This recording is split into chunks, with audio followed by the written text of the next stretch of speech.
You know when you're in your high school and they force you to do work experience? Everyone know that? Who here went away on a work experience week and had an absolute ripper of a week? It's heaps more people than I was expecting. Who went away on work experience and had an absolute shocker? Yeah?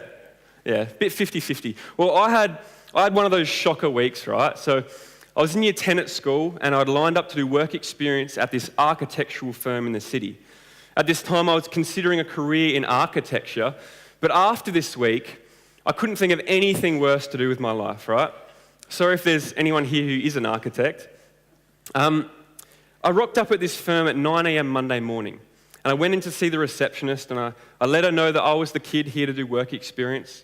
And so she tells me to take a seat in the foyer, and I sit down for half an hour until finally one of the architects comes down the stairs. And he introduces himself, and I just get that sense straight away that it's a burden for me to be there, right? That he wishes he'd never taken me on. You guys know that feeling? Yeah? And so he shows me up to this desk on the top story in the middle of this room surrounded by architects. And he gives me a task to complete. He says, design this house of this particular size and shape to meet these particular requirements and specs. And so I thought, great, right? I get to test my ability as an architect. This is exactly what I came here for. And so I sit down and I start working on this design. And I reckon this design's pretty good, right? It's a two-story house. It's got a large open plan living and dining on the top story. It spills out into an outdoor deck veranda, right? It was a thing of beauty. And I work on this design all the way up to lunch until I decide to take it back to the architect and show him my work. So I'm standing there and he's looking over it, and I'm expecting to get glowing feedback, right? I'm probably going to get a job offer right on the spot. But all he says to me is, yeah, it's a good effort. Go back and try and make it better, right? Just try and make it better. Nothing specific, no pros, no cons, no fancy architectural language. Just try and make it better. And so I go back to my desk, and for the rest of the day, I'm just tweaking a few things here and there, changing the positions of windows and moving the bathroom. But I don't actually know what I'm doing, right? My initial confidence has worn off, and I suddenly realize that I don't actually know a thing about architecture. And so I take this design back to the architect again and again, each time hearing the same words. Yeah, I reckon you can do better than that one. And then by 4 o'clock on that day, it suddenly dawns on me, right? This exercise was purely designed to keep me occupied for the week so all the real architects could go on doing their real architectural work without being disturbed, right? This receptionist, she probably called up at 9 a.m. Monday morning saying that the work experience kid was here, and they all thought, oh no, we forgot about that guy. Quick, let's come up with some bogus exercise to keep him occupied and out of our hair. And so that was my fate, right? I rocked up at 9 a.m. every morning. I sat down at this desk. I pretended to work on my design, and I disturbed nobody, and I was disturbed by nobody. But by lunchtime on day 2, I was as bored as I've ever been in my life, right? I had nothing to do, but I couldn't show that I had nothing to do because that would demonstrate that I figured out their plan. And I couldn't just slack off because I'd been strategically placed in this room in the middle surrounded by architects. I think to ensure that I had the worst week possible so that I would never again bother this firm for the rest of my life, right? I just sat there staring at this page, pretending like I was thinking about where to place the island bench top. But really, I was trapped, right? I was imprisoned. I was a slave. And, we hate feeling like a slave, don't we? Whether you felt like a slave in a particular job or in a particular uni course, maybe you felt like a slave on a social outing or in a relationship or even on a date. Maybe you feel like a slave to loneliness or to fear or even to your own personality. Or whatever it is, we hate that feeling, and whatever we can do, we're always trying to escape. But the reality is that many people in this room tonight are slaves. Many people here tonight are slaves and don't even recognize they're slaves. Either actual slaves or practical slaves. It's a condition that runs through all of humanity, and no one is unique and no one is exempt.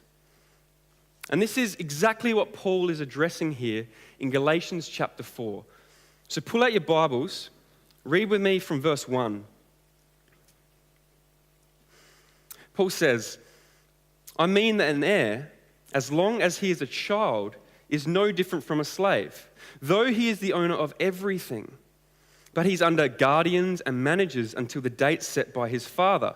And in the same way, we also, when we were children, were enslaved to the elementary principles of the world. Okay, Paul, he's using an analogy here of slaves and heirs, right? If you grew up as an heir, even though one day the whole estate will be entrusted to you, until you reach that age where you can actually inherit your father's estate, you have no part in it, right? And so in that sense, until you come of age, you are no different from a slave who works in the father's household. You have a guaranteed future inheritance, but none of that is realized in the present. And Paul, he likens this to our experience as Christians. He's saying that Christians, before they come to Christ, are actually no different from slaves. Even though one day, when they do come to Christ, they will inherit all of the privileges that Christians enjoy. So, though there's this guaranteed future inheritance, none of that is realized before someone comes to Christ. They're a slave. And a slave works in order to please a master. Okay, just like me in that architectural firm, a slave works to please a master. And so the question is, before someone comes to Christ, what are they enslaved to? What is the slave master of someone who doesn't know Christ? And Paul says here that before we come to Christ, we're enslaved to the elementary principles of the world, right? Now, it's a bit of a confusing term that Paul uses. So let me try and unpack what I think he's trying to show us. To understand what Paul is describing, we have to understand the lives that the Galatians lived before they came to Christ. So most of the Galatians would have been pagan worshippers. And by that I mean they worship gods other than the Christian God. And during Paul's day, paganism involved idol worship in temples. And those worshippers, they lived incredibly sinful lives that went along with such pagan worship and idolatry. And this is clearly what Paul has in mind here, because he says in verse 8, he says, formerly, when you did not know God, you were enslaved to those that by nature are not gods. And so those that by nature are not gods here refers either to the idols that were the object of the Galatians' pagan worship, or probably more likely, the demonic influence that surrounded such pagan idolatry and sinfulness. As Paul says in 1 Corinthians chapter 10, he says, those who participate and worship in sacrifice in these pagan rituals are actually participating and offering with demons, right? So what he's saying is that such pagan sinfulness and worship was enslaving the Galatians before they came to Christ, right? Their sin and their idolatry was enslaving them. But then he goes on to say in verse 9, he says, but now that you have come to know God, or rather be known by God, how can you turn back again to the weak and worthless elementary principles of the world whose slaves you want to be once more? Now, this is really interesting, right? If you're not careful, you might assume that Paul is warning the Galatians because they were slipping back into their old pagan sinful lifestyles, right? But that's not actually what's going on here, because look in verse 10, Paul says, you observe days and months and seasons and years. This is referring to Jewish rituals and the Jewish calendar. What the Galatians were actually in danger of turning to was a form of religious moralism where they ticked boxes to maintain their right standing with God, right? And this is made abundantly clear throughout the book of Galatians. False teachers had actually infiltrated the churches of Galatia, and they were teaching that in order to maintain a right standing with God, certain Jewish religious practices needed to be upheld. So Paul is writing to the Galatians because they were becoming enslaved to religious moralism. Now, the really interesting thing here is that Paul uses the same words he used to describe enslavement to sinful paganism to describe this seemingly completely different type of enslavement to religious moralism, right? He uses the same words, elementary principles of the world. So this means that enslavement to the elementary principles of the world must be broader than either enslavement to sinful paganism or religious moralism, right? Because it includes both things. He's describing enslavement on some deeper level. And so what do sinful paganism and religious moralism have in common? Both of these things are means of Christless worship, right? These different forms of enslavement, they're all testament to the human's tendency to worship and serve something other than God. See, sin, idolatry, and moralism, these can all become the means for us to worship and ascribe worth and weight to something other than God. See, if sin is our slave master, we live our lives however we want with one goal in mind, right? Make me happy. And we do whatever feels good at the time and whatever seems to appease our desires. And although it might not seem like it, that is actually a life of worship. It's worship of yourself. I'm the king of the universe and everything should make me happy. See, a slave of sin works to find joy. If idolatry is our slave master, we live our lives with one goal in mind, make much of some created thing, right? And we base our whole lives around something that we think is going to fulfill us, whether it's money or power or popularity or family. This too is a life of worship. It's worship of some created thing. And a slave of idolatry works to find fulfillment, right? Fulfillment in that thing they're upholding. If moralism is our slave master, we live our lives with one goal in mind, right? Win the acceptance of some God, some religion, or some spirit. Right, we must be upright and upstanding citizens because if we're not, then our afterlife or our eternity is at stake. And this too is a life of worship. It's worship of some created God and man's perceived ability to be able to appease that God in our own strength. A slave of moralism works to find worth in what they can achieve in their own strength. All forms of enslavement, they stem back to the same thing, a worship of something other than God. And all humans share this same tendency to worship something other than God, and that thing that we worship is ultimately going to become our slave master. And so it seems that the elementary principles of the world that Paul is talking about here is the human's predisposition to worship, to strive for meaning in something other than God. And Paul describes this principle as weak and worthless in verse 9, as you see. Right? It's weak and it's worthless because worship of something other than God, it's never going to produce what we're looking for. Living a life of sin to find joy is always going to leave you displeased because there will always be that next thing that promises to bring lasting joy, yet never does. Living a life of idolatry to find fulfillment will always create emptiness because that thing you're trying to find satisfaction in, it's always going to come up short. Living a life of moralism to find worth is always going to leave you frustrated because you always uncover new weaknesses and additional areas in your life that you need to perform in, right? These things, they never produce joy, fulfillment, or worth. They only produce slaves. Anything required to make us joyful or fulfilled or feel worthy apart from Jesus will ultimately become a slave master. And so, all people without Christ are in some sense spiritual slaves to the elementary principles of the world. Worshipping something other than God and trying to grip at fleeting joy, trying to strive for meaning where it cannot be found and live up to standards that they can't, all the while living anxious and burdened. And some people here tonight are actual spiritual slaves, right? If you don't know Christ, it doesn't mean you don't worship. It just means you worship something other than Christ. Right? As J.D. Greer says, he says, you can no more turn off your drive to worship by not being a Christian than you could turn off your sex drive by remaining single. Right? It doesn't work. Everyone worships, and that thing that we worship is ultimately going to become our slave master. Now, please understand my heart on this, right? I'm not saying that to be offensive to anyone here who doesn't know Christ. I'm saying that because I believe if you look deep within your own heart, you'll recognize that it's true. You feel enslaved. And if you don't feel enslaved now, then give it 20 years, give it 30 years of trying to chase joy, fulfillment, and worth in places where they can't be found. You're going to feel like a slave. And the only answer for you is Jesus.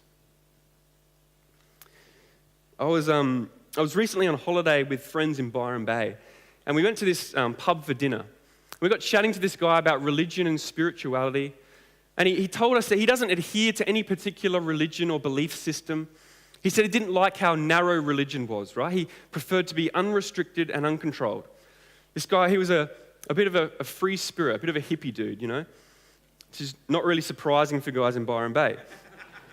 And you might think, right, how could a guy like that be enslaved? Right? He seems so free. But deep down, you could sense it.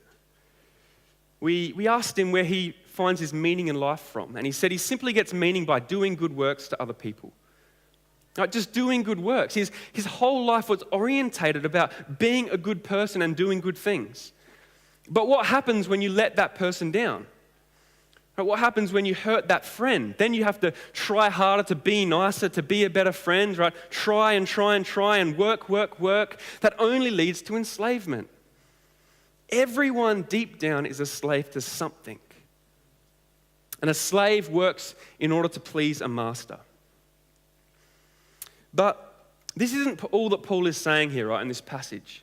Slavery to the elementary principles of the world, it's not something that only grips those who are without Christ. Paul is writing this because the Galatian Christians were slipping into a life of slavery. They were not actual slaves, but they were living as practical slaves. But Paul here, he reminds the Galatian Christians that though they might be living lives of practical slavery, that wasn't who they were. They were not actual slaves. Instead, they were actual sons, right? The opposite of slaves. And Paul, he reminds them of this because he simply wants them to rest in their position as a son and not work as a slave to gain position. See, a slave works in order to please a master, but a son rests in the work of the Father. And if you're here tonight and you are in fact an actual slave, right? If you do not know Christ, then what Paul is going to go on to describe here, it's the solution to your slavery. It's the freedom for your bondage. And the answer is Jesus. Paul says in verse 4, "But when the fullness of time had come, God sent forth his Son," that's Jesus, "born of woman, born under the law, to redeem those who are under the law," that's us, "so that we might receive adoption as sons." Right? We were slaves, but God sent his Son to secure our legal freedom and adoption as sons. See, before we were set free, we were enslaved to the elementary principles of the world. We were enslaved to anything we worshipped apart from God.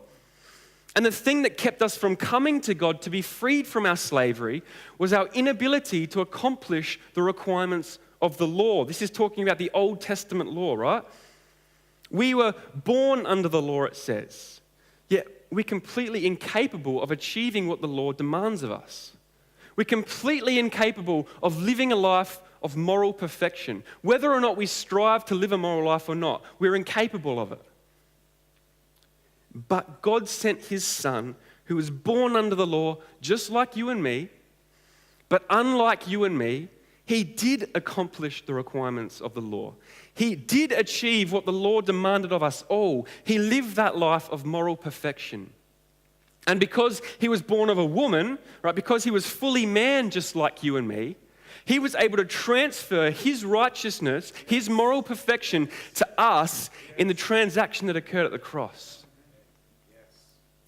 So, though we are morally flawed, right, though we are completely morally bankrupt, through the cross, it becomes as though we Christians have perfectly met the full requirements of the law. Wow. Jesus pays the full price to the law, fulfilling its demands on our behalf and freeing us from it, right? Through Jesus, we are now free. We don't need to strive and work as a slave to accomplish this. It's been done completely on our behalf, and so we're free to rest. See, the Son rests in the work that accomplished their freedom. You know, when I was a lot younger, I was walking along outside with my mum, and we saw this little bird that had fallen out of a tree, right? It had fallen out of the nest, and it was just lying on the ground, completely helpless. It looked like it had hurt itself, and it was completely covered by ants that looked like they were about to kill it. And I felt really sorry for this little bird, right? And so with Mum's help, we picked him up, we washed off all the ants, and then we put him right back down on the ground, right back in that pile of ants to fend for itself again. No, right? We didn't. Of course not. Don't call the RSPCA. Right? We took that little guy out. We took him home, right? We made this little box for the bird and we put soft straw inside. We looked up what this little bird should be eating and we nursed him back to full health. Right? We adopted that little guy into our family. How crazy would it be to pick up that bird, wash him off, and then put him right back down on the ground to fend for himself again? Doesn't make any sense. Why would we go to all the effort to free the bird only to leave it as completely helpless? And the same is true with God. God has not only freed us from our slavery and from the requirements of the law, He has also adopted us as sons. Jesus didn't just release us and leave us as free people out on the street to fend for ourselves. He has taken us in and He has given us the estate of the King. See, verse 5, it says, He redeemed those who are under the law so that we might receive adoption as sons. Right, we're adopted. Now, please don't misunderstand that verse, okay? If you're out there thinking that this verse is sexist because it only says sons and it doesn't say daughters, that's not what the verse is saying, okay? This is not a sexist verse. This verse is not saying that only men can receive adoption as sons. This is actually speaking of a cultural precedent of the time, that it was the son who was the one who received all the blessings as an heir. All right, when the son came of age, he received the inheritance. It didn't go to the daughter. And so this verse is saying that in Christ, everyone, including you ladies, receive adoption as sons, right? Even the women receive the full blessings of the inheritance of the heir. This was such a countercultural statement to make in a society where women were almost completely overlooked in the inheritance. We are all given the full rights of sons. And this is a legal adoption to receive the full blessings of the heir. And we don't need to work as a slave to accomplish this. This has been done completely on our behalf, so we are free to rest. See, a son rests in the work that accomplished their adoption. You know, in order to truly appreciate our salvation, we have to understand it in those two parts. Right? We must understand both freedom from slavery and also adoption as sons. It's not just pardon, it's also privilege. It's not just Christ removing the curse we deserved, it's also Him giving the blessings He deserved. Right? This is grace, right? It's God's riches at Christ's expense. So, we're sons legally, right? God has secured our legal freedom and adoption as sons through Christ. However, on top of all of this, we are also sons experientially. Right, God sent His Son to secure our legal freedom and adoption as sons, but God also sent His Spirit to secure our experience as sons. And guess what? We don't need to work as a slave to accomplish that either. It's being done completely on our behalf, so we are free to rest. A son rests in the work that accomplished their experience. So look in verse 6. Paul says, "And because you are sons, God has sent the Spirit of His Son into our hearts, crying, 'Abba, Father.'" Because we have been adopted as sons, God has also given us the gift of the Spirit, and it's through the work of the Spirit in our hearts that we can cry out, "Abba, Father." Now, this shows us a few things, okay? The word Abba, it was actually an Aramaic word that was borrowed by the Greek speakers of the time. And this word is an affectionate term used to describe a father. Right? It could be translated into English as daddy. And so if we're referring to the God of the universe as our daddy, this shows the intimate nature of our relationship, right? It shows that we should be 100% assured of our daddy's love and acceptance of us. This implies that our daddy is also nearby and is always ready to listen and answer our cries. And the cry that this verse is talking about, it's a loud cry of passion and of feeling. Right? Our relationship with our daddy, it's not dead and dry. It's the relationship of emotion and intimacy. A cry is also a spontaneous thing, right? A little child doesn't plan a speech when they're talking to their daddy. They're free and they're impulsive. It's the same with the Christian's relationship with God. Come as you are, naturally and free. And one more thing that this verse shows us, all right, the fact that Paul uses this word Abba here is completely remarkable, because it's actually the same word used by Jesus to describe his relationship to the Father in Mark chapter 14. Right? So what Paul is implying here is that the relationship that the Christian has with the Father is of the same kind as Jesus' relationship with the Father, right? It's intimate, it's alive. And this relationship is only possible because of the Spirit living inside of us, which was actually given to us by the Father in the first place, right? That's what it says. Understand that one of the reasons why God gave us the Spirit in the first place was that so this kind of relationship would be possible. Like God, the Father, wants to have this intimate relationship with you. The intimate relationship of a perfect Father with their beloved Son. He wants you to experience the joy and the freedom that comes with that, and simply to rest, right? A son rests in the work of the Father. I remember seeing this documentary once about what can happen to animals when they're abused and they're caged from a young age. Such animals that are caged their entire lives, they become so attached to their cage and they become so scared of what's outside that they actually never want to leave. Right? Even if one day someone comes along and opens that cage door so the animal is now free, they simply sit inside in captivity. The animal is free, but it prefers slavery. And this is where the rubber starts to hit the road for me and you, right? Our freedom and our adoption as sons is objective, right? It's legal and it's binding. It's true whether we feel it or not. We are free, our cage door is open. However, the experience of sonship is subjective, right? We don't always feel like we're slaves or live like we're slaves, do we? Through the Spirit, we have the capacity for intimate relationship with the Father, but we don't always exercise or cultivate that relationship. Things get in the way and they distract us from that relationship, right? Other things become more important to us than that relationship. Though our cage door is open and we're free, we prefer to sit inside in slavery. So instead of living and experiencing our sonship, we revert to living like slaves. And when we do that, we fail to experience the freedom and the joy that comes with our sonship. And this was the issue that was facing the Galatian Christians, right? And the issue has not changed for us. Right? Christians, although we are actual sons, we revert to living lives of practical slavery. We become practical slaves to sinful lifestyles.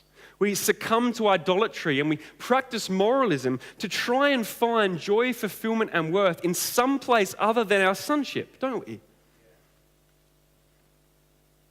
So the question that I have for you tonight is this. Are you living as a slave or are you living as a son? Are you experiencing the joy and the freedom of your sonship, or are you looking for joy, fulfillment, and worth in someplace else? Do you wake up each morning believing that you're a slave or a son? Because your answer to that question will affect your feelings and your behaviors. And the flip side of that is your feelings and your behaviors will tell you what you're believing about yourself, whether you're believing you're a slave or a son. Now, if you believe you're a slave, you're going to live like a slave. But if you believe you're a son, you're going to live like a son. That's because the Father transforms the life of a son. See, Paul says in verse 12, he says, "Brothers, I entreat you, I plead with you, become as I am, for I also have become as you are." Right? Paul's saying, he's saying, you're becoming a slave to moralism, but stop it, right? Become as I am. Become what you actually objectively are. Instead, become a son. This is the life that Paul is modeling, right? A life transformed by the Father, the life of a son. And in fact, this is what the Galatians first behaved like when Paul first came and preached the gospel to them. Right? When they first came to Christ, they were living like sons as well. They were living lives transformed by the Father. And so Paul now, he's going to remind them what a son actually looks like from the interactions that he first had with the Galatians. Right, look in verse 13. Paul says, "You know, it was because of a bodily ailment that I preached the gospel to you at first." See, the Father transforms the way a son views circumstances. Paul wasn't originally planning on traveling to Galatia to preach the gospel, but a bodily ailment produced an unscheduled stop in Galatia. Now, a slave who was trying to find joy, fulfillment, and worth in something other than their sonship would see a bodily ailment and an unscheduled stop as a burden, right? But a son's joy is not found in their outward circumstances, but in their objective position. Thus, a bodily ailment and an unscheduled stop is not a burden, it becomes an opportunity. Because a son believes that their father, right, their daddy, is close and intimate and is always looking out for their best interests. That means there must be a reason why my daddy would allow me to go through this circumstance. And that's exactly what Paul believed, because he used this opportunity to preach the gospel in Galatia. Right, the Father transforms the way a son views circumstances. Oppression is transformed into opportunity. Verse 14, "And though my condition was a trial to you, you did not scorn or despise me, but received me as an angel of God, as Christ Jesus." All right, the Father transforms the way a son views people. Paul reached the Galatians with the gospel, and the Galatians took Paul in with a genuine acceptance and an authentic hospitality. They treated Paul like an angel of God. They treated him like they would of the Lord Jesus Christ himself, right? This was towards a man who was largely a stranger to the Galatians. See, a son sees the genuine love and acceptance that their father, that their daddy has for them, right? A love and an acceptance that is not based on anything we can offer him. And so a true son genuinely looks to extend that love and acceptance to other people, even if we receive nothing in return. See, the Father transforms the way a son views people. Hostility is transformed into hospitality. Again in verse 14, he says, "And though my condition was a trial to you, you did not scorn or despise me, but received me as an angel of God, as Christ Jesus. What then has become of your blessedness? For I testify to you that if possible, you would have gouged out your eyes and given them to me." See, the Father transforms the way a son views possessions. The genuine acceptance and hospitality that the Galatians offered and extended to Paul, it wasn't easy. Paul wasn't some easy guy to extend hospitality to. It seemed like his bodily ailment was a trial to the Galatians. It required cost and sacrifice on the Galatians' behalf. Yet the Galatians were willing to provide for Paul in any way necessary. It says they would have gouged out their eyes and given them to Paul if that were possible. See, a son believes that their father, that their daddy, is close and intimate and is always providing for their needs. So sacrificing on someone else's behalf is easy because our resources are not actually our own. Amen. They come from our Father. And that frees them up to sacrifice for others. See, the Father transforms the way a son views possessions. Greed is transformed into generosity. Verse 16 says, "Have I then become your enemy by telling you the truth? They make much of you, but for no good purpose. They want to shut you out that you may make much of them." See, a father transforms the way a son views relationships. The false teachers that were trying to enslave the churches of Galatia to moralism were doing so in order to make much of themselves, right? By shutting the Galatians out from the grace and the joy found in their position as sons, and instead enslaving them to a moralism that depended on what the false teachers were instructing, that in a way made those Galatians dependent on the false teachers, right? And so the false teachers had reason to boast in themselves. But Paul, he was willing to tell the truth in love. He was willing to tell the Galatians that they were enslaving themselves. He was willing to call out those false teachers. but realized that by doing so, Paul was actually risking the relationship he had with the Galatians. He was putting that relationship at jeopardy. But he was willing to say the truth anyway, because at the end of the day, the relationship that Paul had with the Galatians, it wasn't the be-all and end-all, right? The truth and well-being of the Galatians was far more important to Paul than having them like him. See, a son sees the relationship with their father, right, their daddy, as a relationship of far greater and more importance than any relationship offered by man. And so a son no longer needs the love and the acceptance of others to have worth. The father transforms the way a son views relationships. The need for endorsement is transformed into a need to encourage. My wife, Steph, she grew up in a very sporty family, right? She grew up in the country as the youngest of 4 siblings. And in the country, everyone plays sport. And that's especially true if all your older siblings do as well, right? And so Steph, growing up, she played a lot of basketball, a lot of netball with her family and with her friends. And she was really good, right? A couple of years in a row, she made the state team that travels to New South Wales to play other states in basketball. And this state basketball trip, right, it actually became a bit of a tradition for Steph and her family because all of Steph's siblings were so good at basketball. It just became normal that all of her siblings would make this team. But then this one year, Steph didn't make the team, right? She tried out, but that particular year she wasn't good enough. She only made the reserve squad. And that completely cut her to the core. Right? She was so cut from missing out of this team, she felt like she wasn't good enough. And because basketball was such a huge part of her family's life, she felt like she was a huge disappointment to her family. But in that despair and in that low moment, Steph's mum came and put her arm around Steph and reminded her that making the team or not actually didn't matter. Right? That her acceptance and love for Steph didn't depend on how well Steph performed on the basketball court. And immediately, that changed everything. Right? Knowing that her family felt that way about her assured Steph of where her real worth came from, and that transformed her outlook and her attitude. See, the acceptance of her family transformed the way she lived. So if you're living as a son, it will affect the way you behave. The father transforms the life of a son.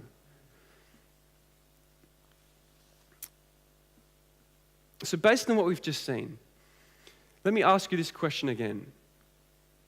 Are you living as a slave or are you living as a son? Do you wake up each morning believing you're a slave or believing you're a son? Because if you believe you're a son, that will affect the way you live. The father transforms the life of a son, and so living with your sonship in mind will affect your behavior. So, how do you view circumstances? Do you view circumstances with your sonship in mind?